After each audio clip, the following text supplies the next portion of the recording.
Thank you, sir. There is an opportunity certainly to reduce debt service, but that also means we're not doing as many projects.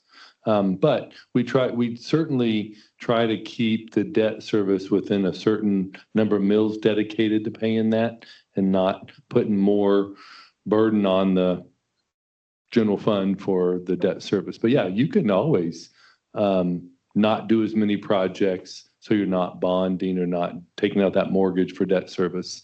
So we balance that. Our goal is to do 50-50. We want to pay for all of our projects generally 50% cash, 50% borrowed. And so. Would you mention our exceptional credit rating? And yes, it's been within 10 years. So AAA has been the highest credit rating.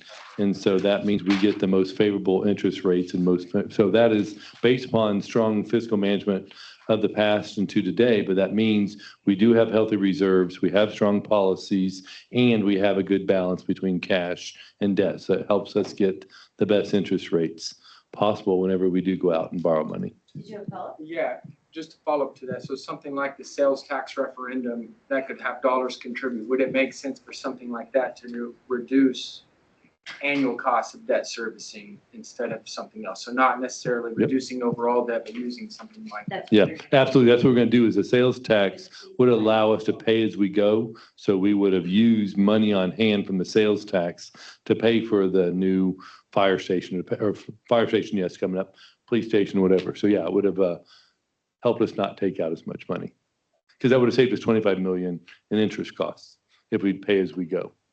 Thank you. That's exactly what we're going to do. Okay, we have time for one more comment, question. Make it feisty. Make it feisty. All right, I'll take it. Okay, Bruce, be nice, You Bruce. said the word. Bruce Gass, District Advisory Board. The landslide defeat of the sales tax. Obviously, that was against the sales tax. And I've not been in all the city meetings and the budget things that you have done, but I'm a little surprised. It doesn't look like anybody on the council has interpreted that vote as, okay, if we can't afford these things, let's not do these things. Let's not borrow money.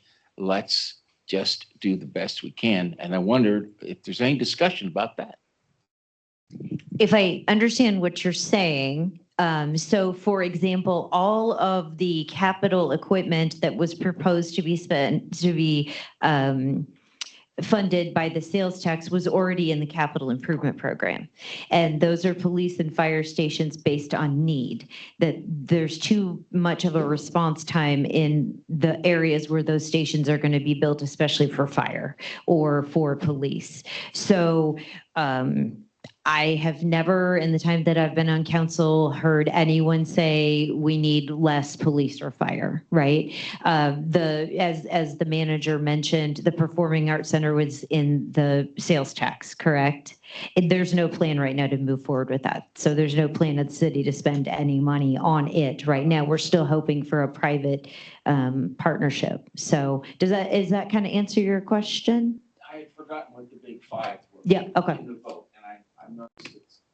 And, homelessness, we won't spend $150 million now on homelessness. We'll help Second Light any way that we can with the resources we have available. Does that make sense, Bruce? Yes. Okay. But we still going to borrow money to build fire stations and EMS stations? Yeah. Yes, we have to. And how's that going to affect that 18% debt service that we have? Isn't that going to make it worse? It's on both, right? Forgive me, that's more than one question. No, that's great. Well, that's great about how do we fund things. Yeah, thank you, Bruce. About how do we fund things? I mean, there's always been, if you go back to any budget 10 years ago, 12 years ago, you'll see a debt service amount in there. So we always have rolling debt, and just depends for different projects. And so, as I said, we still will trigger the project when we at least have 50% cash on hand. So we structure it with revenue coming in, but then get that additional money through borrowing. And so we always have debt service we're paying on, like you're always paying on your mortgage or your car payment. But if your car payment rolls off, then we can move on to the next fire station when we have our cash on hand. So it's like we always have the car payment, but we may be moving on to a new car or something different. Yeah, exactly. For the new car payment. So yeah. So thank you all for being here. Really appreciate it. Thank you. Can we get a round of applause to City Manager Marshall? Thank you, thank you, thank you. We do have the District Advisory Board meeting starting in just a couple minutes, so Teresa and I are going to make a transition. Anybody is welcome to stay. Tonight we'll hear from police, we hear from fire, we hear from Park and Rec, we hear from library, and we have 4 very exciting zoning changes this evening. So if you'd like to stay for the District Advisory Board, but thank you for being here. Thank you for caring about your community, and please continue to reach out to us with your thoughts, your suggestions, and your concerns. Thank you.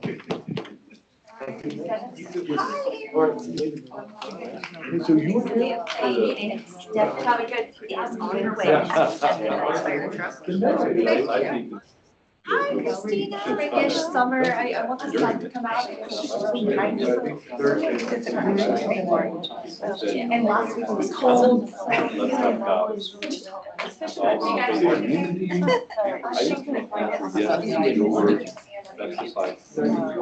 Yeah. Thank you. I sent it to her. She hasn't responded. To hang together. No, they knew they were gonna be. So that's why I said. Because I don't know. Yes to the question. Yeah. I said, I can't answer this. I said, I do this, I said, hey, I'll speak. And then, So, yeah. whoever, I guess wants to sign an empty chair there. It's just like really. Thanks. You're welcome. Yeah, I'm like, anyhow, no, but more important. Long time no see. Here's. So much for Yeah. Thank you.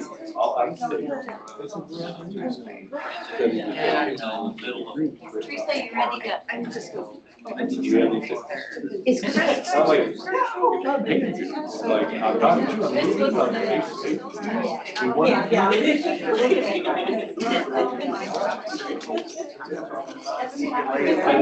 can't do the way this is. That's where I'm at right now. Being a stay-at-home mom for 5 years. Yep, Well, thank you.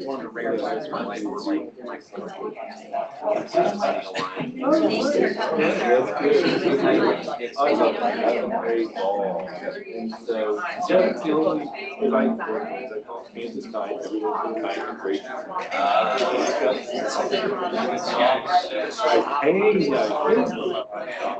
Like, and there's just way more. And I'm like,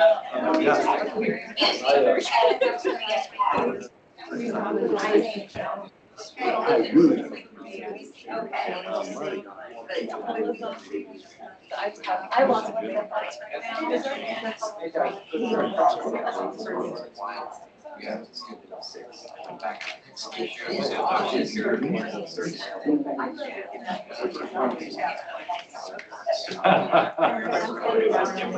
There's a golf course here. That's very nice actually on campus on Friday. Found supply is. So kids are found this. It was at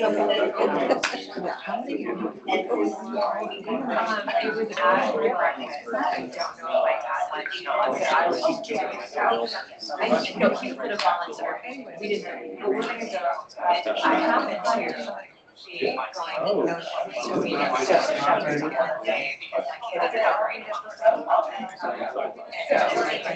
No, like my kid just has scheduled a meeting with Joseph Shepherd that I'm taking to on Wednesday.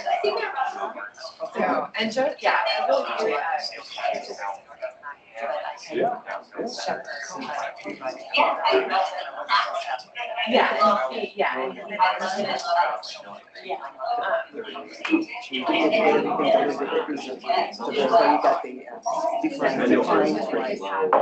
What do we have?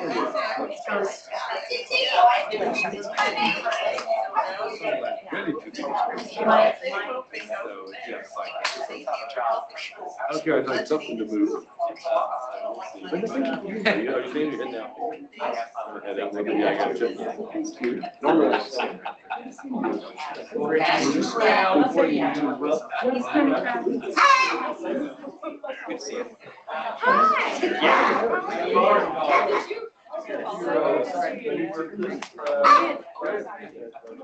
That's why he's in there. Yep. All right.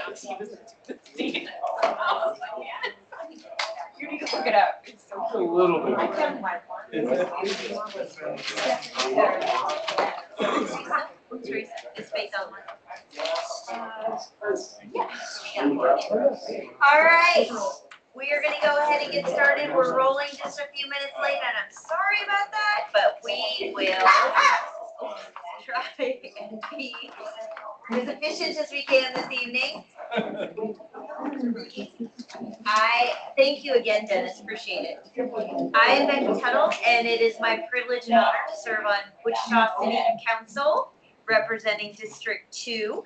This is the District 2 Advisory Board meeting. It's 6 p.m. on Monday, May 11th, 2026. We are in the community room of the Rockwell Branch Library at 5939 East 9th Street. So we're going to go ahead and get started. One of the things that we always do at District 2 Advisory Board is to have each of our our board members say their name and which neighborhood association or homeowners association they represent. We do have at least one member who is online. Teresa, can we take this PowerPoint down?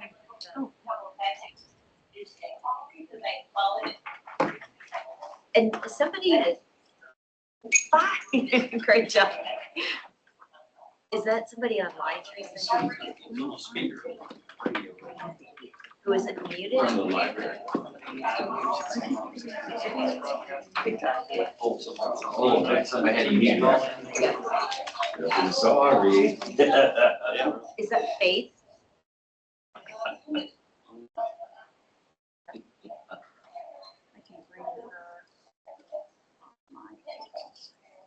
Sorry, technical problems, we're figuring it out. Do you know who's talking in the background, Teresa? Yeah, well, we can work on That's one way to do it. Okay, will we be able to hear Faith then? Hello? Hello? Faith, can you hear us? I can hear you. Tracy, can we just, we're having a few technical problems. I hear you.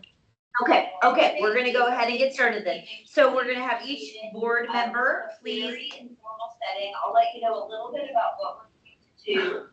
Just want to hear your feedback. Oh, that's the recording from the last meeting. Is that a recording? Yeah. Oh, it's all Teresa's fault. Oh, no. It's never Teresa's fault. Never. Don't you know there are gremlins who live in the equipment? Absolutely. I have several at home. Are we okay to get started, Teresa? Or do you need to fix it? Faith, can you come off mic now? Sure can. There you go. Okay. Perfect. Okay, so Bruce, we're gonna have your name, which HOA, I'm giving you a gift tonight, which HOA or neighborhood association you represent, and your favorite thing about Wichita, but you can't repeat what someone else said. You're lucky and get to go first. That's the first one. My name is Bruce Cass, and I live in the Chisholm Creek HOA area. And I'm here because I love learning about the city. However, my favorite thing about Wichita right now is I actually found a street with no construction on it. I actually did. I had to look, but I found one. I always say orange cones and cranes make me happy. I knew you were going to say that. Jim, We're standing tonight. you don't have to stand. No, I just started. Jim Groff with Equestrian Estates, HOA, my secretary. Favorite thing, of course, is, District 2 Council, like Becky, to deal with them, work with. And the car shows that have started. Countdown car show is this last Saturday. Have a good turnout. A couple others around the mountain and so forth. I like those. Thank you, Jim. Do not stand there. Break it. My name is Aaron Miller, represent the Bonnie Bright Homeowners Association. One of my favorite things about Wichita at the moment is gotta be the venues that you can rent that the city maintains. I got to use one for a baby shower last week. It's very nice. Nice. Teresa. My name's Teresa Beasy, and I'm your community services representative for District 2. And my favorite thing about Wichita is technology. And how we're so technologically advanced that we can do fun things like this. So That's fantastic. My name is Stephanie McCurdy. I represent the Hawthorne subdivision, and my favorite thing about Wichita is the Candle Club. And I just wish that my friend would have brought some snacks. No, but all serious, I'm so happy you're here. I'll be very. But my favorite thing about Wichita is truly our airports. We have the most incredible airport system. You can get in and get out, and if you go anywhere else in the world, you just get stuck. So I love that. I can't help it. I always have to do this, but if you don't pay attention when you go to the airport, please do the next time. We have glass jetways. We are the first city in the nation to have glass jetways, and it's beautiful. A lot of people don't even really realize it, but people who come to our community, because we're so used to it, when they come here, that's one of the first things they mentioned to me is that was so cool. We've had other communities come and visit our airport who want to emulate what we've done with that. I always joke, glass is hard. It's hard to keep cool in the summer. It's hard to keep warm in the winter, but aesthetically, it's just really beautiful and unique. So kudos to our airport staff. Our airport has that new car smell after all these years. It's because they do such great work. My name is Judah Craig. I'm from the Green Lake Edition. And my favorite thing about Wichita right now, because I have a young family, was this last weekend going to Banana Bowl. I'm thrilled to get those kind of events out. And my ADHD child sat still and enjoyed it for the first time ever. So that was exciting. Good. Okay, we have Faith and Tracy and Chris online. That's wonderful. So how about Faith? You go first.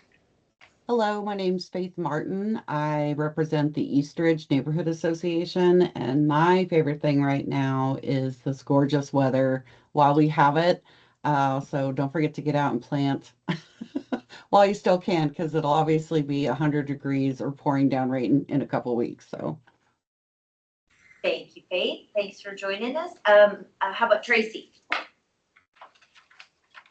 Good afternoon, Tracy Adams, representing the Sheffield Place community.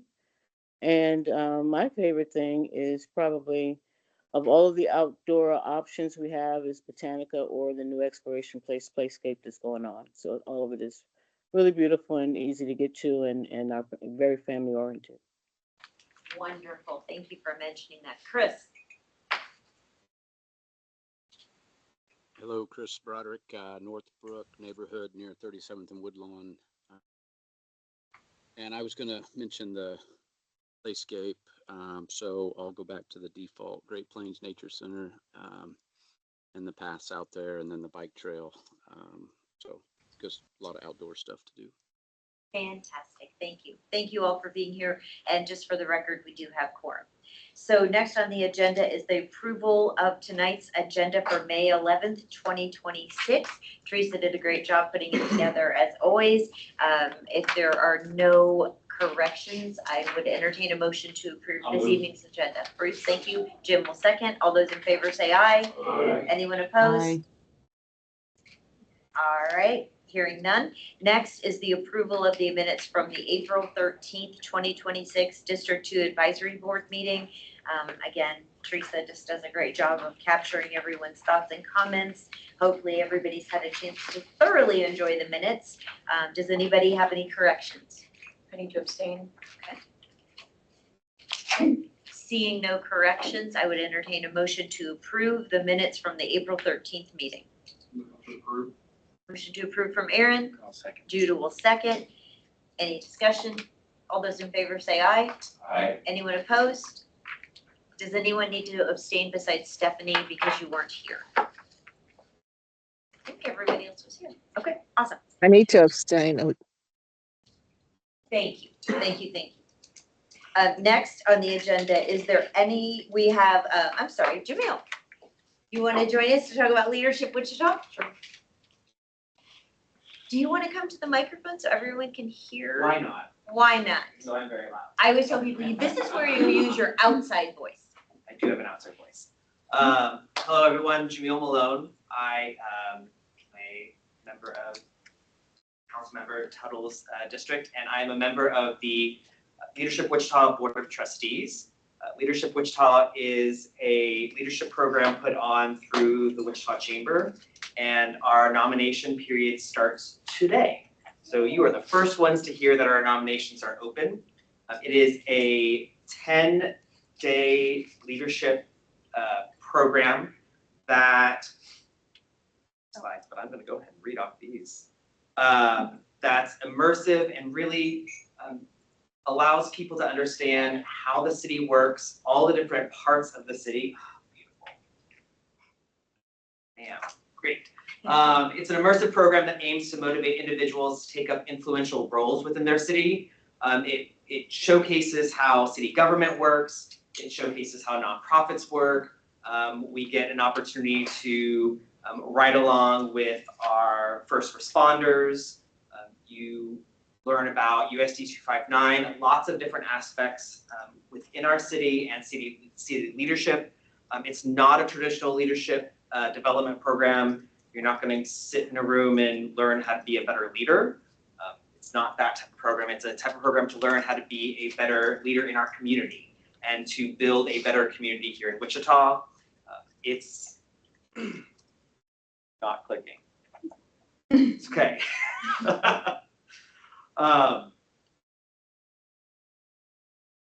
There we go. So it's really to advance leadership opportunities, broaden perspectives, strengthen communities. We have within each day, we look at trying to connect you with different groups within our community, expose you to different opportunities and peoples, as well as challenge you to think differently and have those courageous conversations to, at the end of the entire program, to find out ways to better our community. There are 10 days for this program. It begins in August. So we have 2 vision days to set up the whole program, and then we look at different aspects of our community, from economic development, government, media, education, a simulated society, public service, and then caring communities, which is the day I support to talk about our nonprofits within our community. And then finally, a call to action to really find ways for that class to better the community and build a better Wichita. In addition, you have an opportunity to be principal for half a day, which is really cool. You get to go to, whether it's a lower school, a magnet program, our high schools. You go out to the firearm range, as well as doing a first responder ride along. I rode with the police department, and it was really exciting. I got to break up an underage drinking party, so that was fun. But really, really cool opportunities there. Nominations, as I said, are open today. Anybody can nominate. You can even nominate yourself. So nominations are open now until May 23rd. And then an application will go out for those that can nominate. Nominations are due by the 28th. Applications are due by the 12th. We will then, the trustees will select who's part of the group, and there's about 30 individuals who will be in that class, which will be announced on July 22nd. And the program is August 6th through December 4th. This class will be the 42nd class of Leadership Wichita, so this is a long-standing tradition within our community, and has brought in some great leaders, including Councilmember Tuttle. I might make a comment. Please. I am a proud graduate of the 2015 class. I'm also a trustee. So I can tell you unequivocally that part of the reason I'm in the role that I am is because of Leadership Wichita. some of the people that I met. You don't go to the class and you learn how to be a better leader, how to be a better speaker, how to run a meeting. It truly is how to immerse yourself in the community and meet other people in the community who want to make a difference in Wichita. I planned Government Day on September 11th with Tanya Bullock from Child Start. And it's just a great opportunity to learn more about city and county government and how it impacts your lives every day. Every one of the experiences, you will walk away learning so much. And just one last thing, sometimes nominating people is a daunting task and whatever. This is super easy. It's, I think, name, email, address, and phone number. And then whoever gets nominated and wants to go forward with the process, it's then on them to complete the application. So if you know somebody who's a great leader, but you think could just, have another richer, deeper experience, please nominate them. If you have questions, reach out to me, reach out to Jamil. Teresa's also on the board of trustees. So any questions about Leadership Wichita? I will also say we had someone who went to the class, I think 4 years ago, who at the time owned a coffee shop in town and was so moved by the program and what the police department does that she, some of the factors went to closing her coffee shop, but she is now a member of the police force. So, and that was done because of her experiences through the program. So go to Leadership Wichita and you could become a cop. No, I'm just kidding. Question online. Can someone self-nominate? Yes, you can self-nominate. Oh, and now the questions come out. Go. Why in the world would you want to be on the other side of the school, not superintendent? Principal for a day? Why would you want to be on the other side of that desk? It's a really cool experience to see what happens within a school. So I spent the morning at Allison Elementary, and I was there for the first morning bell, watching the principal greet all of the kids as they all came into school. We stopped by a gym class, a music class, an art class, a science class, seeing how they're using technology in the schools, but also seeing where there were leaks of the buildings. So opportunities to learn what infrastructure issues are happening in USD 259. So it's really a immersive experience for the school system. Yeah. That's a great answer. Is there a website that we can look to for more details? Yes, there's information on the Wichita Chamber's website, WichitaChamber.org. wichitachamber.org. That's right on the front. All right, thank you for being here. Thank you for serving on the Board of Trustees. Teresa, thank you for serving on the Board of Trustees. Help us get the information out far and wide. Last year, I think we had 96 applications for the 30 spots. So it's pretty competitive process, but again, you will meet people and you will learn things, I guarantee. So it's well worth your time. Thank you. Have a wonderful evening. See you Friday. All right. Is there anyone who is with us this evening who would like to have a few minutes to discuss something that isn't on the agenda? Okay, seeing none, we're gonna get right into it then. We're gonna start with reports from staff, and I don't see police here this evening. I'm sure they're exactly where they are supposed to be, but just like always, if they are not able to join us this evening, they will send us a report, and then Teresa and I will get it. Okay, let me be honest. Teresa will get it sent out to you. Next, we have fire. Thank you for joining us this evening. So if you wouldn't mind coming to the podium, and we always like to have staff to play the game of your name, but what's your favorite thing about Wichita? Okay, I'll play the game. First of all, yeah, Captain Nate Nisus, Wichita Fire Department. Probably my favorite thing about Wichita would be commuting in general, through air, through car. The highway system's set up pretty well, in and out of the airport, that type of stuff. So, but I do travel Kellogg at 5:30, 5:40 in the morning, so it's probably a little bit different. Most people that are 9-to-5ers, so. Lots of problems. Yeah. So, right? Yeah, so getting out, I live clear way out west, so it's a 15-20-minute drive, so. Oh, yeah. Not to brag too much, but there's the 8, 9 o'clock in the morning, people are shaking their heads at me, so.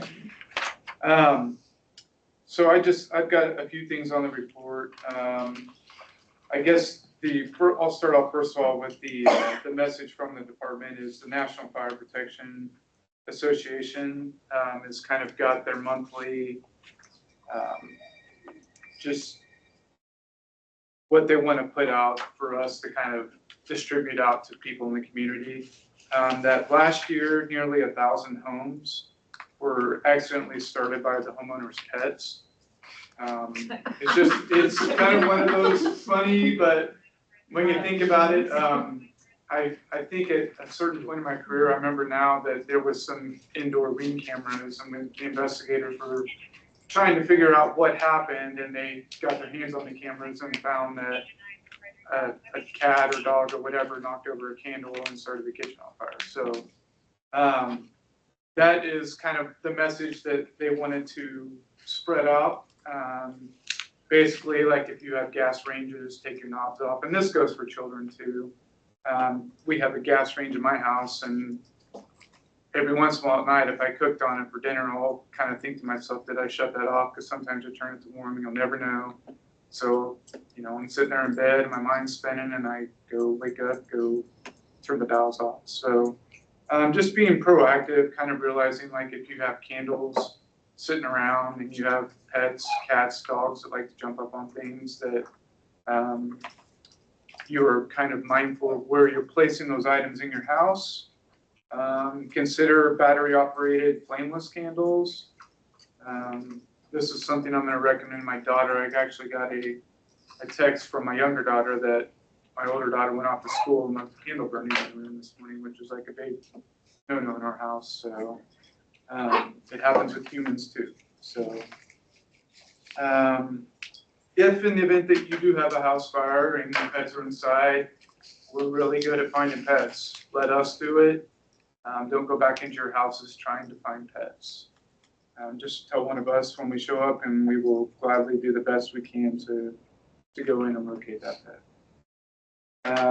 Projects that are still moving on, going on. I know I've been to some of these with Chief Roberson recently. He's talked about the additional equipment that we're getting, 5 engines in the truck. The truck has arrived and it is in service now. There's 5 engines that are on their way, and they should be on the streets anytime this summer. We finished the promotional process in the last few weeks. So we have a new list of 40 lieutenant and 30 captain candidates that are eligible for promotion, and those are achieved through retirement and such when people leave the job. They pretty much finished we have a building that was being built over off George Washington Boulevard that was to house our reserve apparatus. That is really close to being functional. I think they were just kind of working on some key cards for us. So when we have a truck that needs to go off because it's broke, we can go in, access that building, and grab the correct truck that we need. The fire investigation unit responded to 13 scenes from March 20th to April 19th. The ones that I can think of or that I see that were out this way, we had a fire on March 27th in the 1000 block of South Terrace. That was an arson fire. It was a car under a carport, and it spread into the vacant house. 1900 block of South Edgemore, so just up at Harry and Edgemore, a little bit south of there. We had an accidental fire with a small fire found with the candle left burning, and that one did have a patient that was transported. 1900 block of North Siefken, we had a fire on the back deck. Rest went up the back of the house. And 6600 block of East Terry, that was a shed. There's a medical supply place that had a shed over to the side, most likely arson. And I think that's what I got for out this way. Kind of another couple quick little safety reminders. This time of year is a good time to get your heating and air technicians out to just give a quick service to your AC units. It's pretty common to see belts that burn up this time of year that need replaced. You'll get the smoke coming up through your floor vents and you'll think that something's on fire, which a belt typically gets hot and it does burn. So there's that. And then obviously, be mindful of all your outdoor barbecuing and cooking this time of year. That ramps up. So make sure you have eyes on that type of stuff. Deck fires that start out on the back with your cooking appliances are fairly common and can be pretty damaging. Mold remediation stuff throughout the city. You've probably seen stuff on the news. We're slowly chipping away at that. Station 15, the last time we were here was closed and we had a unit in Station 20 and then a unit in Station 9 were on that. They have since been open for probably 3 weeks or so now. So they're back in their station. Nothing out this way has been relocated to do any of that at the present time. And I'll stand for any questions if anybody has anything for us. Any questions from the district advisory board members? Yes, Bruce? Do you get as, I'm sorry, did I jump? No, it's okay. Go ahead, Bruce. Just roll. Okay. My name's Bruce. Do you all get as excited as most, guys and girls at getting a new car when you get your new fire truck? Is that pretty exciting? Yeah, because we've been in the one that we had for close to 12 to 14 years. So, it's nice. There's a lot of changes that happen to those trucks over that time, just like our vehicles that we have on the road. Things are a little bit more updated, a little bit more user-friendly. As we know, technology is advancing, and it's making things a little bit safer too. So it's a good thing for us.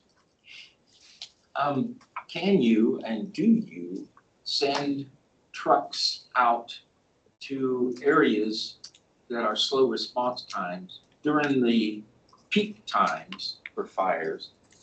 Do you do that? Can you do that? So we have mutual aid agreements with the county. So if you're referring to going out into the county, we will send what they ask for on that mutual aid agreement. What I mean is stand out and being ready for a call, but where you might want to build a new station. Can you go out there in a parking lot and wait for the needs? And just be kind of mobile? Yeah. That's how EMS does it, If right? you had, EMS will do that. They have a program, a software that they use that, I don't know how it does it, but it kind of goes off like an algorithm and it predicts where the calls are going to be. So I know in my area at Kellogg and Edgemore, right across from EA, we'll routinely see an EMS unit mainly in the later hours of the evening that will be parked at the quick shop at Kellogg and Oliver. I can't remember what the name of the program is that they use. They use that, but the reason why we don't probably use a program like that is because we have the pieces where we need them. And so, for example, the areas that, let's use out west where we have the land for the new station. The reason why we don't just go sit anybody over there is because those two units, we would be taking a unit that is meant to serve one area and now we're moving it over here. So you're chasing your response times because now we've moved them. So now their response time to get back to their normal area is greater. I see that. So then you're saying the reason you don't do it is because of staff and equipment, not necessarily. So when we put a new firehouse out where everybody thinks it's needed, we're going to have to hire more people. That's exactly right. We're building Station 23 and we're gonna have to hire 14 people to staff it. And we know that and we're putting it in the budget for next year. Okay. Yep. So if we build a new fire station, not only do we have to have humans to operate it, but we have to have radios, we have to have bunker gear, we have to have, axes and all the things that go inside of the vehicle. But so I think I mentioned this, it was probably now 4 or 5 months ago, we approved $89 million in 4 different council action items to help prepare for the new fire station coming. Okay. If we want a new fire truck, it takes 2 years to get. Yeah, I understand that. Yeah, so it's not, it's a science. We're always thinking a couple years out when it comes to police and fire. Thank you. I'll have one more after he's finished. He's finished. Yep. At a recent HOA meeting, a question was brought up. You hear about the, from the state level, I mean, maybe sending out all of these free little boxes, I think mostly at university campuses for the drug, what they call it, Narcan. Someone asked if fire stations also had those and if they were available. So we carry Narcan in our medical bags, and that is intended for our use on the calls that we have to go on. So we don't have a surplus of Narcan to pass out to people. What we have is what we're given, and when we use, we replace. So we're not a place that you can stop in and get Narcan. But there are agencies within the Yeah. community that do, so if you want to send him my way, Bruce, happy to answer that. And I just want to mention real quick, police and fire, we approved it last year, a couple years ago, all carry Narcan, because not only if they come across someone, but then also we have had incidents where police and fire have been exposed by touching someone, touching something in their pockets, and then they have to self-administer the Narcan on themselves. So that's why we make sure that all of our police and fire have it with them. Okay, that's very good. Great, thank you for being here. Thank you for your service, Thank you, guys. Captain. Have a Appreciate good it evening. truly. Have a good evening. Oh, I do want to mention real quick, Jim has graciously agreed to be the District 2 representative on the fireworks task force. Every year we look at the fireworks ordinance. 'Tis the season, it's coming up again. I asked Teresa to have her reach out to you, because you have had concerns in the past, and you've had questions for me in the past. So thank you for agreeing to serve. And we're hoping for a nice, quiet, safe fireworks season. I don't even know what day the fourth's on this year. I don't know. Right. It's on a Saturday. But let's all go out of town, Captain. Yeah. I think I got that day on vacation though this year, so I unfortunately will not be at work. So have a good night to have all. Thank you. Next, we have Library John. Thank you for being here this evening and letting us use your wonderful facility. We love it. Good evening, everybody. My name is John Clare. I'm the manager here at the Rockville Branch Library. Favorite thing about Wichita right now is a local nonprofit, Bike Walk Wichita and Recycle. They're located downtown on South St. Francis. I learned a lot about them from a program they did here at the library in this very room about less than a month ago. But I just wanted to share some of the things that they do.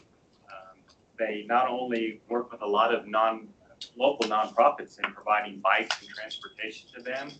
For example, with the Wichita Work Release Program for people that need transportation to employment after incarceration and after the work release program. They work with the safety fairs, with the zoo. So a lot of different nonprofits they work with. They take donations too, so they take bike parts and recycle them and make them into new bikes and then provide them at no cost to those in need. But they also have a sales shop in their location. You can get a bike for about 80% off what you would pay retail. So if you know anybody that needs a bike or wants to save a lot of money on a bike, you can do some sweat equity. You can work, volunteer in their shop for a certain number of hours and get a really nice bike. What's the name of that? Bike Walk Wichita. It's called Bike Walk Wichita and Recycle Shop. They do have a website. And Holly Terrell is their executive director. They also have staff there that can, or they actually also have a bike shop where you can take your own bike in, work on it with their professional equipment, use their parts, but they also have bike experts that can help you if you're struggling to fix your bike. They can assist you with that as well. And I might mention, John, it is National Bike Month. It is. And so we're going to be doing a proclamation for Bike Month. And in the past, before I was in council, did a lot with active transportation. And I know Bike Walk Wichita with the Health and Wellness Coalition still does Bike to Work Day, Bike to School Day. They help give out free helmets too to kiddos who need them. So Bike Month, celebrate accordingly. Yes. They do safety classes for kiddos. They also do advocacy for bike and walking trails throughout the community. So just a fantastic organization that I wanted to share with you this evening. Thank you. One other thing I forgot. If you'd like to see an example of their work while you're here at the Rockville Library, they donated a bike to us and also donated a stationary stand. So you can get some exercise, read a book or magazine, or read your tablet while you're getting some exercise here in the library. So it's located right in this area. Okay, so first of all, I would like to apologize for the technology issues. I know we did have an issue with the network port that has been reported to IT and is going to get addressed with the vendor. I'll put that in the next one. Yes. So an IT service ticket has been started that hopefully take care of some of the technology issues. So some things that are happening at the library. Your summer reading program is getting ready to begin, and this year's theme is Unearth a Story.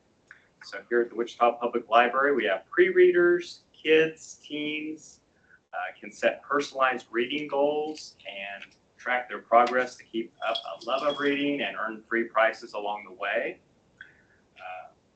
Beginning Thursday, May 21st, you can get started by visiting any of the service desks at any library location to pick up a reading log and a calendar of all the youth events, including our dinosaur-themed activities, exciting performers, and free concerts for the whole family. Adults can join in too. You can read any 5 books or complete 5 out of 10 themed library activities and be entered into the grand prize drawing.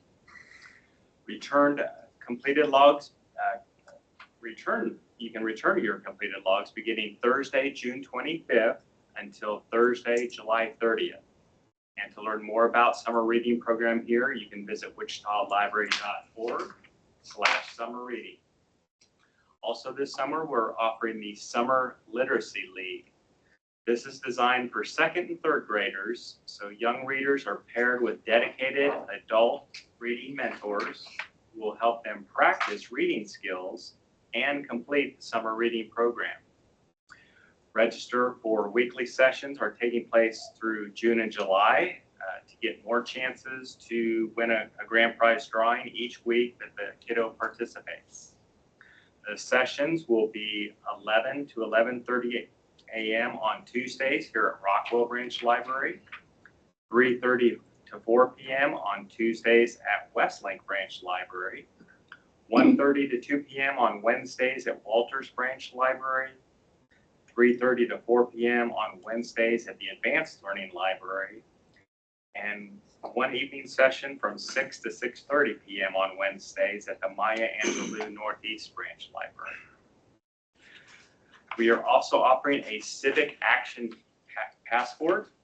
You can celebrate the ideals of democracy, volunteerism, and civic mindedness in our community as our country celebrates 250 years. You can pick up a Civic Action Passport at any Wichita Public Library location to take simple, meaningful actions for a stronger sense of community and involvement.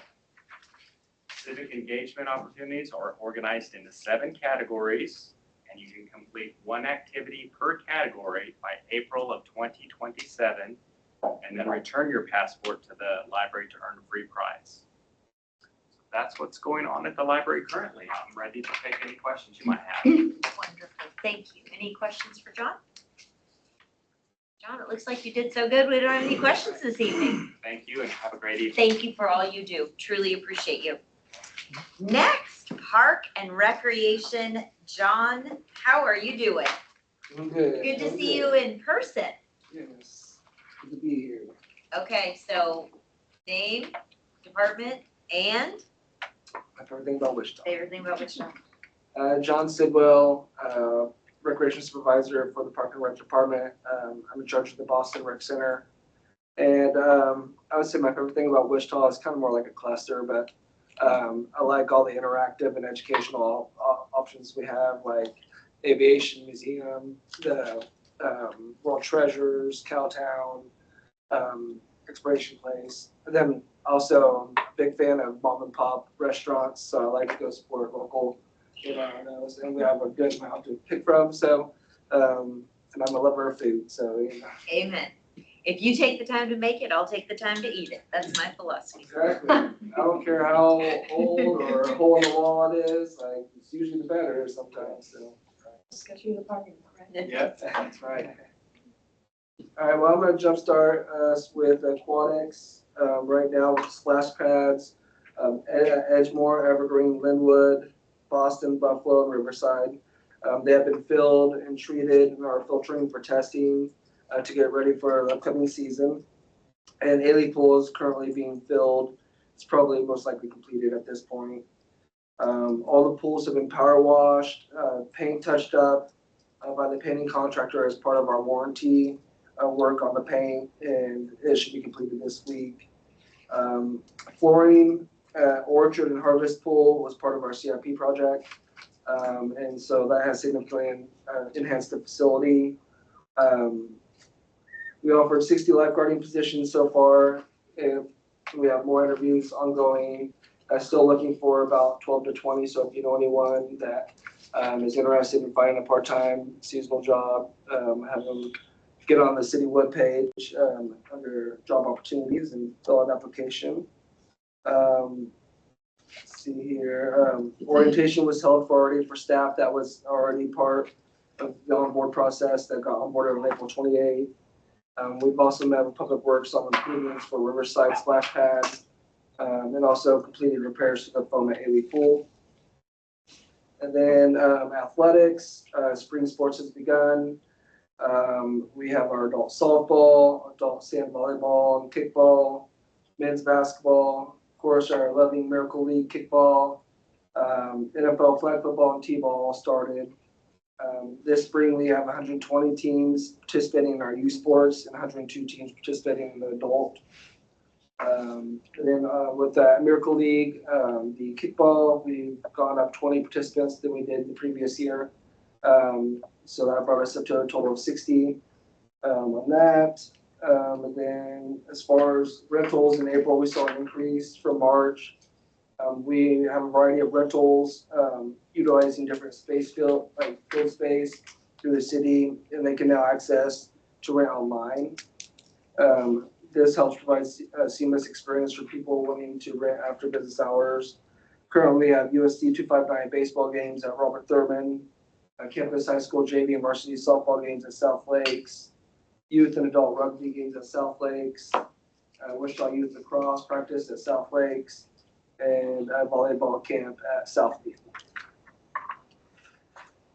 And then at Boston, we offer specialty camps, and I've talked with Kathy Wynn out of WSU. She's in charge of the Trio Talent Search summer enrichment program, and we set up a time for them to come and do a 2-hour messy science camp with us. We don't do up to the middle school. Usually we do elementary, the K through 5. But we decided to go ahead and work with them to create the possibility for them to come out this summer. And then at Carl Brewer, we have events like Week 42. They're continuing practices out there this month. April 11th, we have our open house for our summer activity camps. And that gives, we do the open house because not everyone can get online and have access to CSBG money that way. So we would provide a place for them to come in and do that in person. So everyone has a chance to get on that. Golden Age Club is continuing to utilize Carl Brewer on Tuesdays. And then also, even though we're done with construction, we're still finding out a lot of little issues that are going wrong. Like we had a rain and found out there's some water issues. So we've had EBI contractors come out and they did some water tests. And then we've run a couple of our open streets so far at Wichita State University. There we had an estimated of 12,000 to 15,000 community members. A total of 131 vendors participated, and it was probably our largest crowd yet since we began that at Wichita State. And then it's not this last weekend, but the weekend before, we had the Nomar it also had a great turnout, and I think we're looking to see if we can expand something to possibly around District 3 as well, but that's still in talks. And then Kansas Wildlife exhibit, the KC, the Kansas Association of Conservation and Environmental Education, recognized Todd Vulcan for excellence in environmental education. If you don't know what KC is, it promotes professional learning and development and serves as an advisory council to the Kansas State Board of Education. Also, Mayor Wu and Angela Statler with the Wichita Sports Commission visited the Kansas Wildlife exhibit to talk about volunteerism for the Prairie and Fire half marathon. And then over at Lynette Woodard, they have their summer camp. Program is off to an excellent start. They have 27 scholarships that have been fulfilled and 38 total participants currently enrolled. And also they had a community engagement project where they partnered with Collegiate High School and Army of Normal Folks, led by Trey Hightower. Students dedicated their time to assisting blessing bags, including neighborhood cleanup around the center. At Napster Park on Saturday, April 4th, our Mayor Youth Council held their annual sustainability clothing swap. The event drew over 150 community members through the afternoon. They handed out about hundreds of clothing items to attendees at no cost, on promoting sustainable fashion and waste reduction. The clothing swap supported Mayor Youth Council's ongoing effort to increase youth leadership and community sustainability awareness. And then at Watson Park, we've been at hard work preparing the park for our spring and summer ride season. Beautification efforts are underway with crews power washing shelters, clearing weeds from cracks and flower beds, trimming lower hanging branches to create a clean, welcoming environment for visitors. The pony ride area has also thoroughly cleaned and refreshed. One of the largest projects this season has been repairing our paddle boats, making sure that everything is safe and ready for guests to enjoy on the water. The miniature train has temporarily been out of service due to a broken axle. The repairs are in progress to bring it back and running as soon as possible. And then with the ponies, they're preparing the season with their annual veterinary checkups and vaccination schedules to hopefully get them young riders back up and running again. And then also Orchard Rec Center has partnered with the Orchard Park Senior Center. They annually provide free tax services, and so does actually Linwood Rec Center, Senior Center. But they had 341 total tax returns that they did in partnership with United Way of the Plains. So if you know of anyone that does not have the capability to pay for a CPA to do their taxes, they can always contact one of the senior centers during that time, and they can get them set up to hopefully get that accomplished and done for free. But with that, I'm just looking for questions. Yeah. How old is excuse me, how old is the locomotive on that train that broke the axle? When did World War II end? No, I'm kidding. That's a brand new one, is it not? Oh, yeah. Like what, 2 years, 3 years ago? 4? I think it's a little bit longer than that. But Is Chase making that good?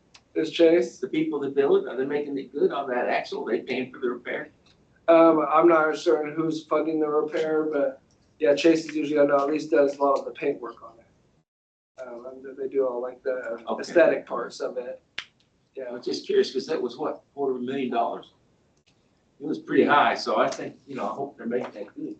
Yeah, well, we also went through a series of vandalism issues where they stole city trucks, and we were lucky to have GPS monitors on those to where we actually were able to locate those. But yeah, that's always a continuous effort, is trying to fight off vandalism at O.J. Watson Park too. So are we going to improve the building for security wise? I mean, it's pretty old shed, isn't it? That, yeah. As far as what their plans are with that, I'm not exactly certain. I mean, I know they've already expanded to a lot of the recreation centers and also the pools to have security systems in place. So I'm assuming that O.J. Watson Park is somewhere on that list as well. But I imagine with how much square footage and space they have, that's gonna be quite a daunting task financially. Okay, thanks. John, thank you. Thank you for all you do. Summer's coming up. I know it's a crazy time for you and your team across Park and Rec, especially at the centers, keep so many kids safe during the summer with all of the camps that we offer, no cost, low cost. So thank you for what you do. Truly, truly appreciate you. All right, get home safe. Have a good night. Christina, you ready? Yes. All right, so we have 4 zoning cases. Christina is joining us from the Metropolitan Area Planning Department.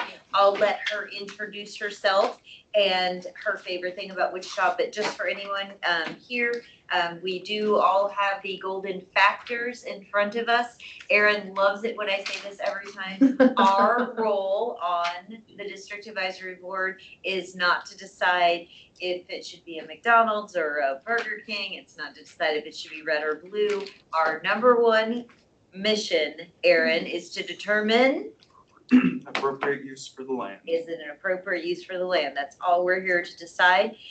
So just so everyone knows, when we do this at District 2, we do it just like we do at the Metropolitan Area Planning Commission. So wonderful, Christina, the staff will give a report. District Advisory Board can ask questions. The owner, applicant, agent will then be able to have a few minutes. District Advisory Board can ask questions, go out to the public for questions, bring it back and make a decision.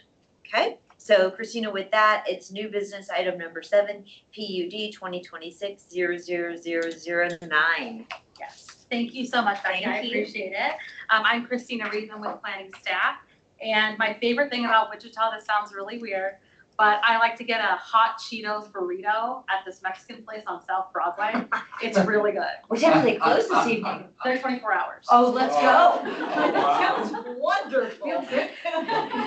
And I'm sorry, Christine, I'm gonna take a point of privilege. I forgot to mention that for this case and for all of them, but I will state it for the record, I have had no ex parte communication with the owner applicant, the agent, or any community member. So all 4 of these cases have been silent before they're brought to me. Thank you. Thank you. So this is PUD 2026-00009. We're on the wrong one. Or we're on the wrong one? Sheet. You have 8. You have 8 up. Do you want me to do you want me to start talking about 8? I can talk about 8. Wait, is that 8? Yeah, it is 8. Oh. Do you have any?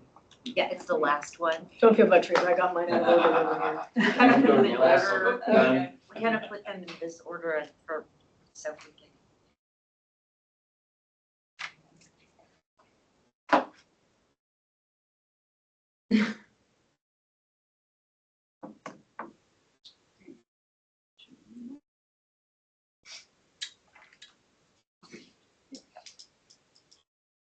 All right. There you go. Here we Yay. are. Thank you. Yes. I'm doing 9. So the applicant for this case is requesting a zone change from manufactured housing to planned unit development. This case may sound really familiar to you guys, and I'll go into depth on that a little bit later. So this is at the northeast corner of South Greenwich, East Waterman, and it's currently developed with 2 manufactured home parks. The applicant is requesting a zone change in order to allow manufactured homes in conjunction with a recreational vehicle campground. So just a bit of background. Like I said, this application may look very familiar to you guys because in October of last year, you guys heard a very similar request. It was a zone change from manufactured housing to planned unit development. And you guys recommended denial of the application. And just as a recap, DAB members expressed concerns that the rezoning would detrimentally affect the stability of nearby properties and mobile home residents because of the transient nature of the RV stays and the lack of defined area of where the RVs would be located. So, and then January of this year, they went to the Metropolitan Area Planning Commission to determine whether they could hear the case again less than 1 year after the decision of the Wichita City Council. And the Metropolitan Area Planning Commission determined that their request this time around is substantially different and therefore could apply 6 months after the denial decision of the City Council. Christina, Yes. what did the City Council decide? The City Council voted to deny the application. Thank you. That was on November 6th of last year. Bless you. Thank you. So in this application this time around, the number of RV spaces, it's confined to a designated area. And the number of RV spaces would not exceed 13% of the total developed lots within the Park Village community. This is substantial, the MAPC determined this is substantially different because previously they wanted to have the area occupy up to 50% of the subject site or 270 lots within the mobile home community. So the proposed RV campground would be integrated into the existing community and would utilize the current infrastructure. Uses permitted by right would be those allowed in manufactured housing zoning, which includes the current use as a manufactured home park in addition to an RV campground. There's no spaces for tents or camping. And staff recommends that PUD amendment be required for all uses that normally require a conditional use. So the accessory apartments, daycares, swimming pools, parking areas, et cetera, et cetera. So the PUD, the lighting, the parking, the screening, the signage, those all default to the language set forth in the zoning code for manufactured housing. Well, no, it's not specific to manufactured housing. It's just what the code is for any zoning. And so we are requiring solid screening, and see, I'm skipping ahead here because I know some of you guys were on the DAB last year. So the character of the neighborhood is commercial and industrial near like the arterial streets, and then as we get away from the arterial streets, it's more residential. And so to the north, we have single family, two family, and those are developed with single family residences. To the south, along Greenwich, those are zoned limited commercial, single family manufactured housing. We see a restaurant and a strip mall as well as single family residences. And to the east is unincorporated Sedgwick County, and it's zoned single family or SF20. And then to the west, we have the airplane manufacturing facility. The requested zone change is in partial conformance with the community investments plan, namely because we look at the 2035 Wichita Future Growth Concept Map and identifies the area to be appropriate for residential, new residential, and new employment uses. So we determined that, the proposed development is primarily residential in nature and doesn't exactly fit in with new employment, but it fits in with residential and new residential. And then the comprehensive plan also has a set of locational guidelines that provide a decision-making framework regarding land use changes. And it states that manufactured home parks should be located on large tracts and buffered from lower density residential areas like physical barriers. The site would be required to screen, as I mentioned earlier, but it's not really a large physical barriers such as those described in the plan. Staff is recommending approval of this application subject to the conditions that are listed on page 4 of your staff report. And this recommendation is based on the golden factors. I did receive one comment from the public, and it's on pages 6 and 7. I'm not sure if it flows. It does, yes. Yep, 6, 7, 8 of your staff report. Those are the only comments that I've received throughout the process of this application. So with that, I will stand for any questions. Questions for Christina from the District Advisory Board. Bruce? So currently, how many bays are there? I don't want us to call parking places. How many spots are there? Yeah, how many, what's that 13% gonna add up to? This one's not. So there's a total of 540 lots. Wow. And I say this because I did the quick math right here on page 2. It says in their first application, they requested to have up to 270 lots. And so as you asked that question, I just multiplied that by 2. All right. And is there a limit within that 13%? Is there a time limit that somebody can rent? Or is this like you rent for a year? They did not specify a time limit. They did want to emphasize that this would not be a transient type of use on site, but they did not specify within the PUD that there was a specific time limit. Okay. Because the last time they did, correct? No, they didn't. They didn't have a specific time limit for how long they could stay within the manufactured home park. It's my recollection. There was a minimum, maybe I'm losing it, maybe I thought there was. Sorry. It's okay.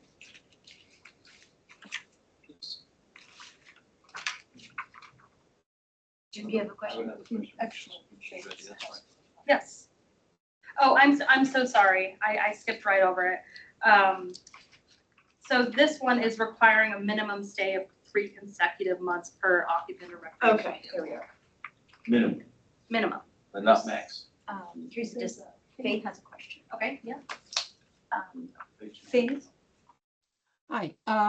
So I was reading through all of the documentation while you were talking, and I'm not sure that the reason that we denied this or overwhelmingly voted to not approve it last time was because of the amount moving from 50 to 13. I don't, that's not the reason that I voted no, and I'm not seeing any of the concerns that the community came when they gave public comment addressed. And so I'm not seeing, besides the percent, what else is substantially different. That is my understanding of why the MAPC voted that it was substantially different, was the number of recreational vehicles allowed on site was significantly smaller than the previous 50%. And I think this time around, they have the 3 consecutive months per occupant or recreational vehicle. If Faith is finished, I think. Faith, did you get what you needed? Yes, thank you. Yes, absolutely. Jim? My thinking in reading through this as well, Faith's comment, I sort of pretty much concur with her that number of units didn't seem to be the big driver in the comment as much as the ones who like the letter from the neighbors. I think still bring a lot of power about punch to that. I think there was an issue brought up about, is there any security on site, transit in and out type thing. Understand that there's 3 months consecutive requiring a stay of 3 months, but still. And I don't.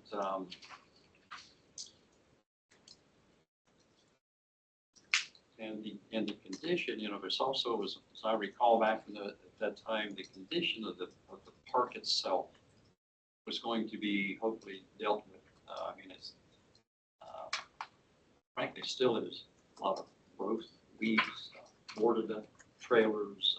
I mean, it seems like there's just a whole lot more needs to be done in that facility besides allowing transient campers to come and go, as somewhat was felt the last time it was presented. My comment, unless you know of something different. No, I don't know of anything different compared to the last meetings. Were there any concerns last time or this time about their arterial roads with more RVs?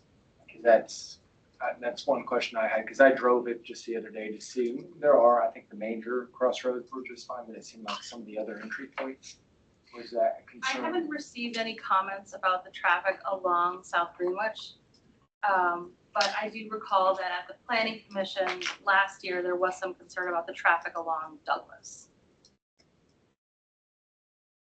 I have a question, just to confirm here. So in the letter from Peter, the neighboring person, he talked about, they went to management to retrieve their own set of rules. He drove around on multiple non-compliance issues, so that goes back to what Jim was saying. And then can you also talk again about Title 26 of this Code of the City of Wichita? I don't know it by heart. Okay, because it says the use of recreational vehicle campground shall comply with Title 26 of the code.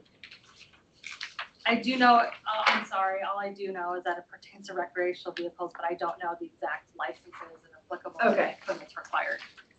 So it's basically just about licensing and permitting for And them how to many actually days be you can on. have Okay, their- Yep. that's what I'm looking for, okay. And then their 3-month rule is what keeps, nothing under 3 months. Correct. Okay. Yep. All right, thank you. Bruce? Did I hear you say that there was going to be a fence? They will be required to comply with the screening requirements. So The that would, normal screening requirement. the normal screening requirements. I could tell you now, it looks like the property's abandoned. It looks like nobody cares about what's going on as far as the owners. And I'm not trying to infringe upon anybody's right to what they rent to. And I don't know, would there be people who come here for jobs who would take advantage of this? Bring in their own camper? Can you anybody address that? Is that a possibility? It's in the letter. If you look at the letter, that But would I be mean, is their that something concern. that actually would happen? That would be speculative. Yeah, I just didn't I know, wasn't so. sure if that was a rhetorical question or not. Yeah, I was trying to figure out if this affected the overall housing situation, if this would improve it temporarily. Let's see. Question. So the screening requirement, is that within the lot, like the center of the lot where these RVs would be, or is that still pertain to the entirety of the? That it pertains to the entire perimeter of the manufactured home park, So there wouldn't necessarily be any change to the current screening. the current screening. I believe there's some that is, if we looking north towards the site, I believe, because looking north, that's from Waterman. So that would have to be solid screening. We're abutting single family residential. So if we go, so I would hope they wouldn't do it in spots, but technically they would only have to do solid screening. If we look at the zoning map on page 14.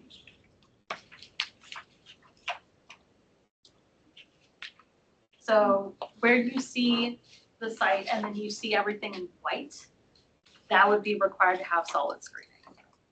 And like I said, I would hope that they would do it around the entire perimeter, but technically it's only where abutting single family or two family residential. All right, Christina, I think you've got all our questions. Yes, ma'am? Sorry, I have a question. Yes. I see section 26 talks about a lot of different things, but there was one that was interesting. It talked about a park license, and this is an existing park, but this is related to manufactured home lots and or recreational vehicles. So does that mean that if we change this PUD, that this developer or this property owner will have to obtain a park license that's pursuant to section 26, and that health officers and inspection officers are coming out prior to this being approved by city council? Or is that not what section 26 is talking about here? That is my understanding of section 26, is that it applies to permits and applicable licenses. And like I said, I did not read Title 26 in depth or section 26 in depth, but they'll have to comply with it. Otherwise, that is a violation of the PUD. So if they already have a pre-existing park license, are they trying to grandfather that in, or would this be new because it's a plot inside the manufacturing? Well, manufactured home park and RV park are two separate uses. So it's new. Yes, that's my Okay. understanding.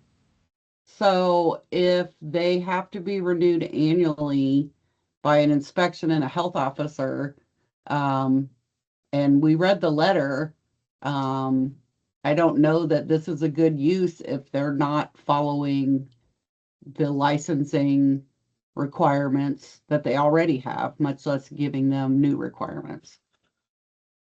Am I understanding that correctly?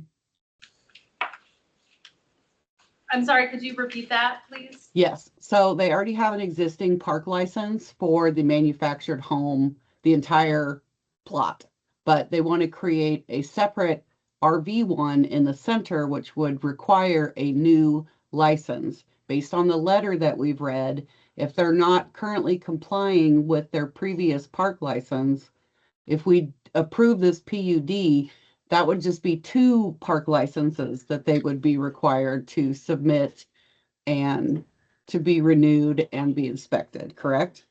Yes. Okay, thank you. All right, Christina, think we're done with questions. If you want to hang pretty close, we'll see. Is there anyone here from the applicant or agent who would like to make any comment? Seeing none, we'll bring it. Anybody from the community want to make any comments? Seeing none, we'll bring it back to the District Advisory Board. Any additional questions for Christina, comments, or I would entertain a motion? I would make a motion to deny. Okay, motion to deny from Faith. Second from Jim. So if you vote yes, it means you're denying. I always like to bring that up, and it's confusing even at city council from the bench. So a yes means no in this case. Any further discussion? We'll call the vote. All those in favor of Faith's motion with a second by Jim to deny, please indicate by saying yay. Yay. Yay. Any opposed? Yay. Okay, so Even though all discussion may be true, it still looks to me like it's 7-1. an appropriate use of the land that's already there. okay, thank you, Jim. I mean, excuse me, thank you, Chris. Y'all are messing me up today. So 7-1, and we do have quorum. Okay, thank you very much, Christina. So now we're on item number 8, CUN 2026-00051. And again, for the record, I've had no ex parte communication with the owner applicant, nor the agent or anyone in the community. The applicant for this case is requesting a conditional use for a neighborhood swimming pool. It is currently zoned 2-family residential, and it's southeast of South Webb and East Pawnee. The Unified Zoning Code defines neighborhood swimming pool as any non-publicly owned swimming pool that is not located on the same lot as a residential dwelling unit, but as intended as an amenity for use by the residents and their guests of that subdivision, or a group of subdivisions in the immediate vicinity. The Unified Zoning Code for swimming pools requires 1 parking space per 110 feet of pool area. The site illustrates 7 parking spaces, and the site plan, let's see here, is on page 5 of your staff report here. And so the site plan does not meet the minimum requirements, but the applicant is welcome to submit a parking study for review by the zoning administrator. The character of the neighborhood is undeveloped because all properties on all sides are zoned 2-family are undeveloped. A little bit of case history here. In 2023, the Wichita City Council approved a zone change from single family to 2-family for the construction of duplexes. The proposed or the requested conditional use is in conformance with the community investments plan. The Wichita Future Growth Concept Map identifies the areas appropriate for new residential. And the requested neighborhood swimming pool would serve the adjacent residential community. So staff is recommending approval of the application, subject to the conditions that they'll adhere to all the supplementary use regulations, parking shall come into compliance, and if the zoning administrator finds that there is a violation of the conditional use, we can actually revoke the conditional use. So this recommendation is based on the golden factors, which are listed in your staff report. And then I also included in the staff report, so section 3D6AA of the Unified Zoning Code, that's on page 4 of your staff report. If you guys wanted to look over that quickly. And here we have the Wichita Future Growth Concept Map here on the screen. And we have the zoning map. We have an aerial map. Yeah, we can look at photos. I'm sure they're very interesting for this area. Yes. It's really pretty photo. It's really good. You got a good sky. I know. The sun, and it looks really good. For the other swimming pool, does it say any, like the size of the pool for the account of all the lots that is going to hopefully support, or I mean, is there a minimum requirement of the pool? I don't think, when you think of the development standards for, I believe the development standards for non-residential uses in two-family district zoning is 5,000 square feet. If I can recall correctly. So the minimum lot size for this would be 5,000 square feet. The lot would be the lot size. The lot, yes. So the pool could be a splash pool, but on, and then it's, yeah, pool, okay.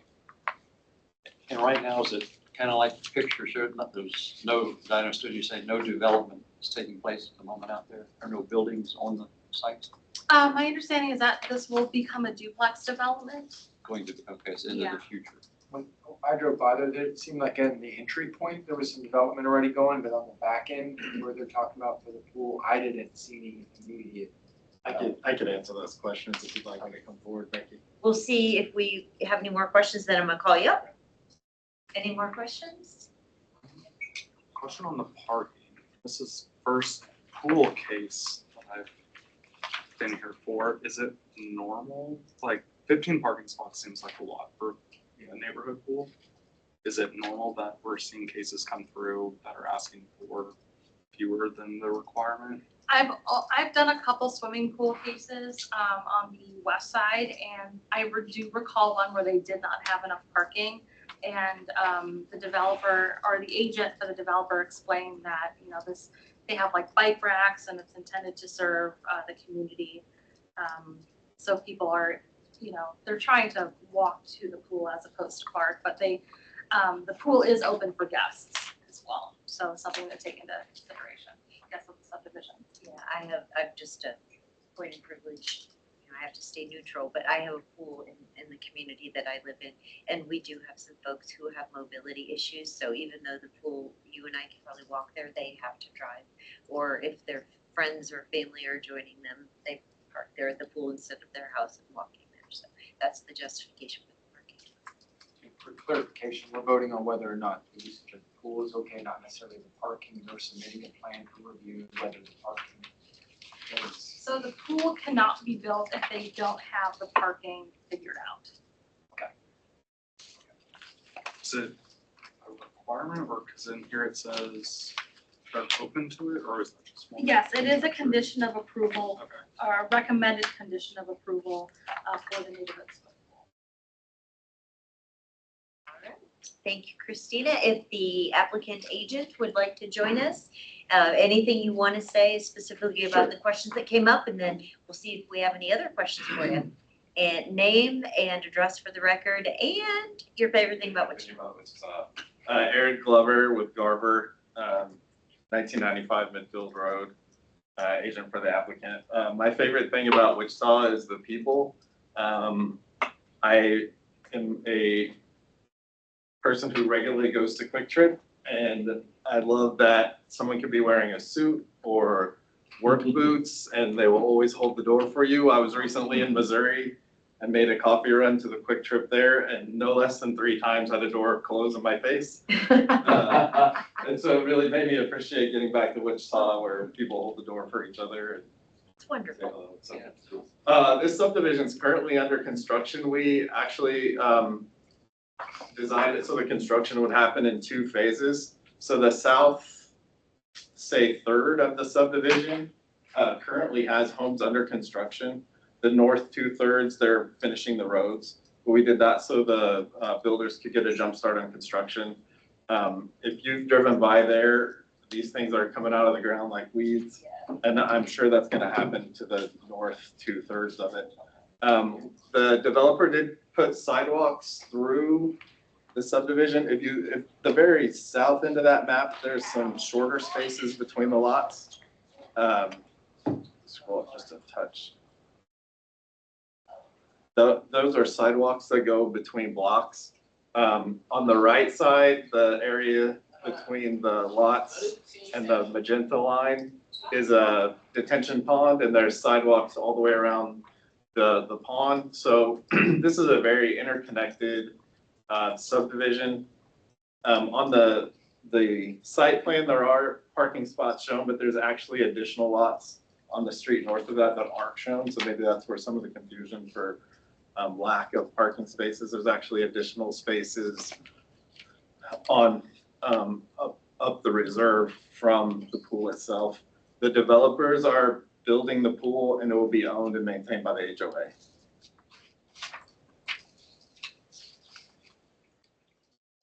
Questions? All right, you did a great job. Thank you for answering all of our questions. Hurry and get the houses up. Yeah, right? Please. Yeah, we need housing for sure. Trust me, Okay. they're yelling at me every day to get that thing done. Anyone from the community wants to ask questions or make comments? Seeing none, we'll bring it back to the district advisory Make a board. motion to approve the conditions is, yeah. Second. Second. Okay, so God, what is wrong with me today? Bruce made the motion, Judah seconded. Any further discussion? All those in favor say aye. Aye. Aye. Aye. Passes unanimously with quorum. Thank you. You two are the ones who messed me up the first time by jumping in. So. No, that's not really. Yeah. We'll start. No. Next is item number 9, PUD. Thank you so much. Have a good Thank you. evening. Thank you. Have a Get good home night. safe. PUD 2026-00005. I have had no ex parte with the applicant or the agent or any of the community members. Christina. Thank you. Thank you. The applicant is requesting a zone change for this case from limited commercial to planned unit development. This is on the east side of South Rock Road, just south of East Lincoln Street. And the property is currently developed with a multi-tenant retail space. And the applicant is requesting the zone change in order to allow tattooing and body piercing. Not only is it not allowed within the current zoning, but it's less than 200 feet from a school, park, or residential zoning. If we want to go ahead and pull up the zoning map real quick, just so I can give you guys an idea. So everything that you see in white and green, white and light green is a residential zoning. So in this case, a conventional zone change request would not be feasible because it is allowed in general commercial, limited industrial, general industrial zoning, if they abide by section 3D6EE of this unified zoning code, of that you have to be at least 200 feet from school, park, or residential zoning. So in this case, that is why they're applying for the PUD. And then all tattooing and body piercing shall be conducted within an enclosed building. So granted, they could do a zone change to general commercial, but then they would have to apply for a variance. And variances cases actually don't go through the DAB, they only go through the Board of Zoning Appeals, just as a heads up. So the character of the neighborhood is commercial and high density residential. Everything you see in light green to the north, that is zoned MF29 multifamily residential district, and is developed with an apartment complex. To the south and west, we have Interstate 35. To the west across South Rock Road is now zoned limited commercial as well as single family. And then the LC zone property is developed with a multi-tenant space and multi-tenant retail space, and the single family zoning is vacant. The site can be accessed via South Rock Road, which is a 5-lane arterial street with a shared turn lane and no sidewalks. The requested zone change is in conformance with the future growth concept map of the community investments plan. It identifies the site to be residential, but it's zoned commercial, which is interesting. And as far as back as I looked, it's always been zoned commercial. So tattooing and body piercing is not a residential use that they're requesting, but the establishment is within an existing small scale commercial retail center. And then the community investment plan, they have a set of locational guidelines that provide a decision-making framework for land use decisions. And outside of the established central area, it's the community investment plan states that major commercial development should be guided towards the intersection of 2 arterial streets. So as we can see here, it's on South Rock Road. It's really close to East Lincoln. So we're saying that it's appropriate in terms of where it's located. So staff is recommending approval of the application subject to the conditions listed in your staff report. And this is based again on the following factors. I have not received any comments from the public on this. I think a big part of it is that, you know, to the north we have an apartment complex, and then one of the at the SF5 zoning is vacant, and the other one is a multi-tenant retail space. So I don't think many individual homeowners were necessarily contacted about this, but we are required to, you know, send out letters. So Quick question, Christina, I think the MAPC heard this case on the 23rd. Do you know what the? Yes, they recommended approval, Okay. and then there was a 2-week protest period that ended May 7th. So the protest period is over and we received no protest petitions for this. Thank you. Yep. Any questions for Christina? Seeing none, any comments from the community member? Is the owner applicant here? I should have asked for that. Yes, sir. Thank you so much. Would you like to make any comments? Do you want I'll any answer time? questions. I don't have anything to add. Okay. No, are there questions for the owner applicant? Okay. Seeing none, any comments from the community member? All right, we'll bring it back to the district advisory board. Any further discussion? Move that we approve with the amendments. I just have a quick question, kind of in line with that. Is this kind of there just as a protective layer? It almost just seems like an extra step to make sure like a tattoo parlor doesn't just pop up anywhere. That Correct. So tattoo and body piercing is only allowed in like very intensive zoning districts. And so the planned unit development is an alternative to that because they're adding one additional use. It's still going to be limited commercial zoning. That's what the text says, the PUD text says. They're just adding tattooing and body piercing. And just out of curiosity, can I ask why that specifically is that way? Because they are within 200 feet of residential. Well, I know, why is it that way for a tattoo parlor? Why is it only allowed in very intense zoning districts? I wish I knew. Okay. I'm just curious what the nature, because it felt like appropriate use to me in this situation. I just wanted to. It may go back to horse and buggy, who knows? That's kind of what I was. We have different parameters for tattoo and yeah, you have to get a special permit for events. Where there's there's tattooing and some of it's for health and safety, Okay. Is what I'm speculating. I'm not an expert. All right, Sorry, so. I've had my hand raised. What? I said, sorry, I've had my hand raised for a while. So I live in this neighborhood. I've lived in this neighborhood for 20 years and I've seen this same building be a tanning salon, washing, laundromat. I'm happy to see any development that's happening in and around this area. And I actually, when I was younger, lived in these apartment complexes that are abutting it, and it's not affecting those complexes at all. I would absolutely approve this if somebody wanted to make a motion. Bruce, did you make a motion? I think I did. So. Teresa, did I thank make you. a motion? You did on the last one. So Faith, it sounds like the floor is yours if we don't have any other discussion. Well, then I would make a motion to approve. I'll second. Okay, Stephanie seconded. Any further discussion? All those in favor say aye. Aye. Anyone? Aye. All right, thank you. Home stretch, Christina, here we go. Number 10. Have a good evening. Thank you, have a good evening. Thanks for being Zoning here. 2026-00008. I have had no ex parte with the applicant or the owner, the agent, or any community members. So for this zoning case, they're requesting a zone change from single family to limited industrial. And this is at 4225 North Webb Road. It's about a quarter-mile south of East 45th Street North. It's made up of 2 parcels that are about 9.5 acres in size and developed with a single family residence. And they're looking to rezone specifically for warehousing because warehousing is only allowed, again, in limited industrial and higher zonings.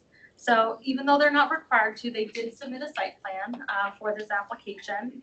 And so the property or the applicant is proposing a 170,000 square foot structure that would be placed 65 feet south of the north property line. And between the proposed structure and the north and west property lines would be a 35-foot landscape buffer in addition to solid screening. And this landscaping is 1.5 times the standard landscape buffer requirement of the Wichita Landscape Code.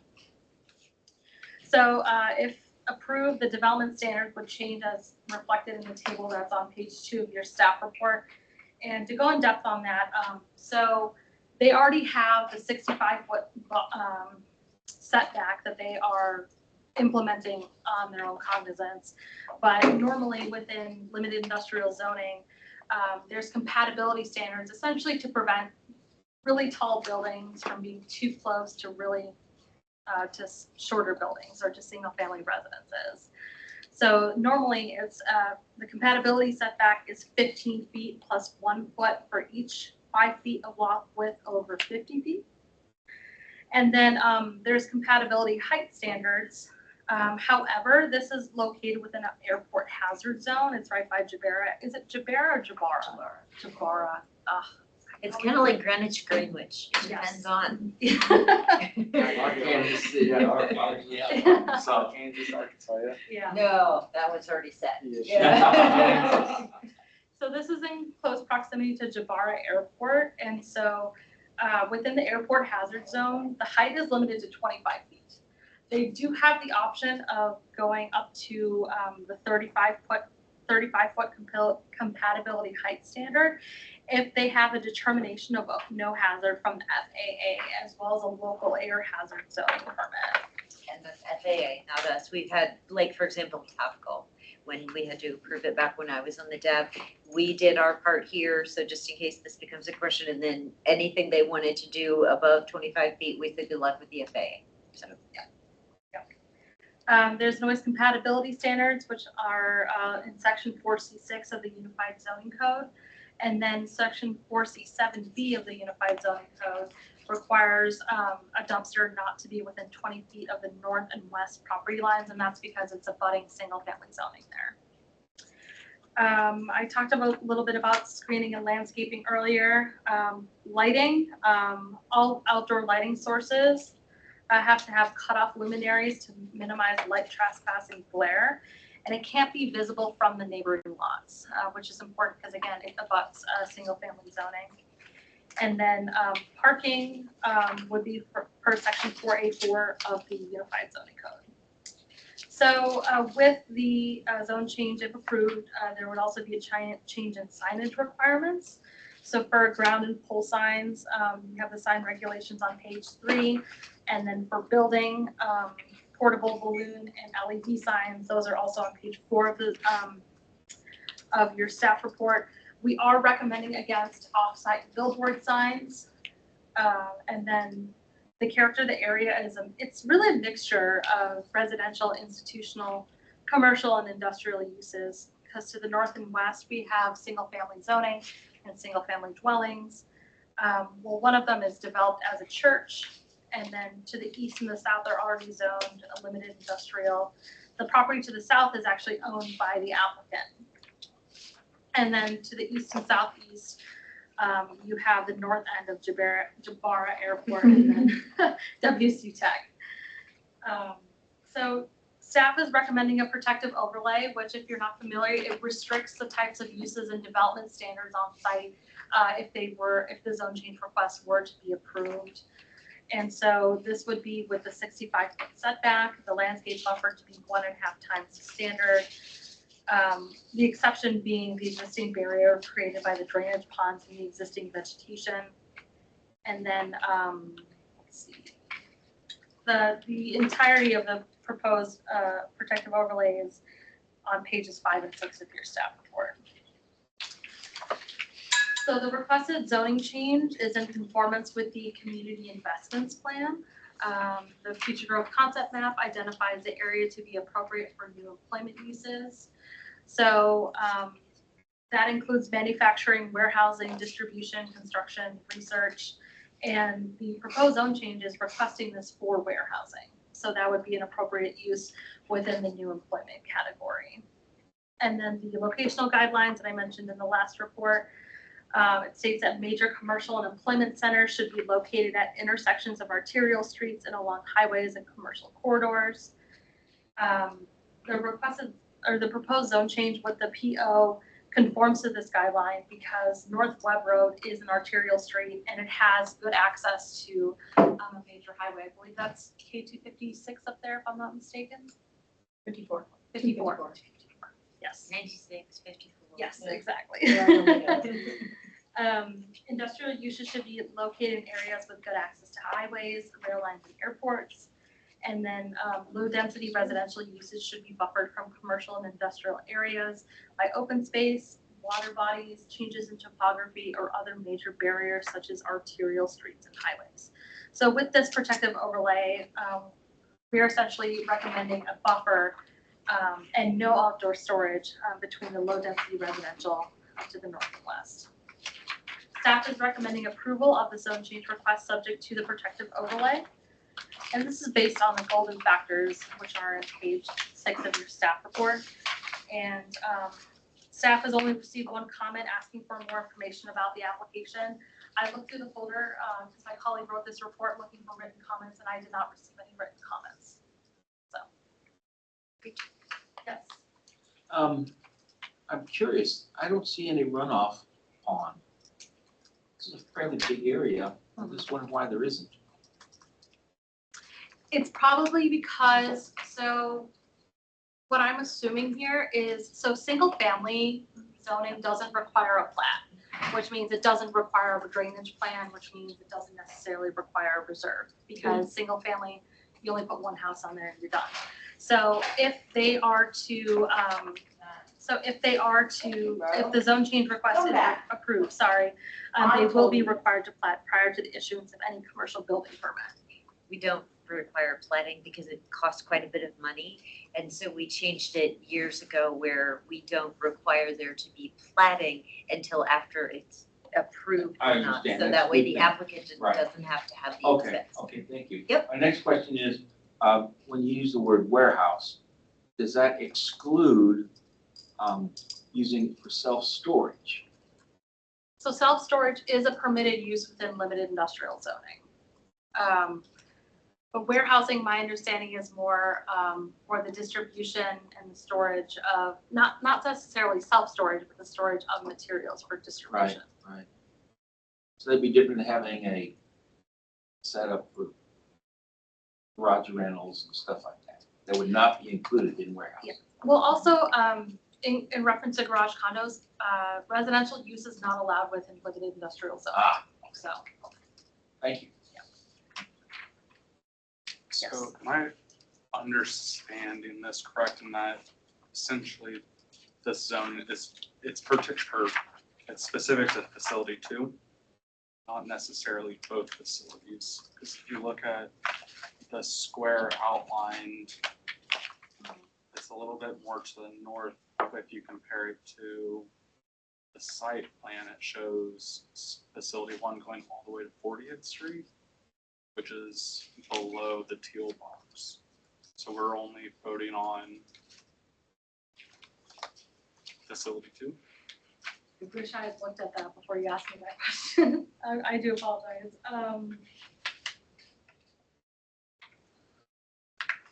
Give me 1 second here.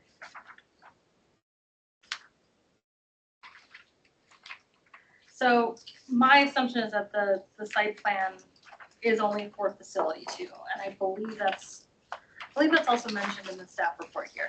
Yeah, the northern, on page 2, the northern building facility 2 applies to the subject site. Yeah. So by itself, facility 1 would be in accordance with? Yes, it's already zone limited industrial. Yeah.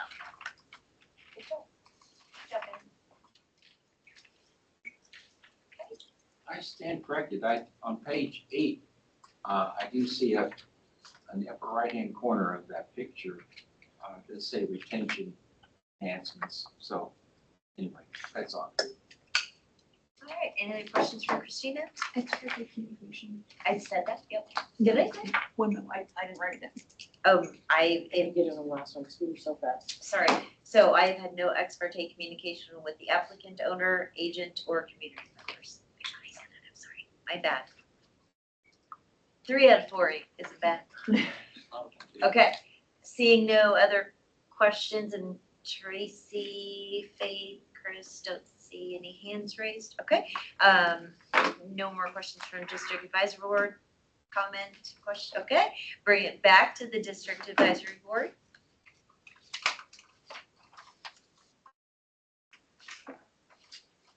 Any more discussion? Anyone willing to make a motion? I'll make a motion to approve with the recommendations from staff. Second.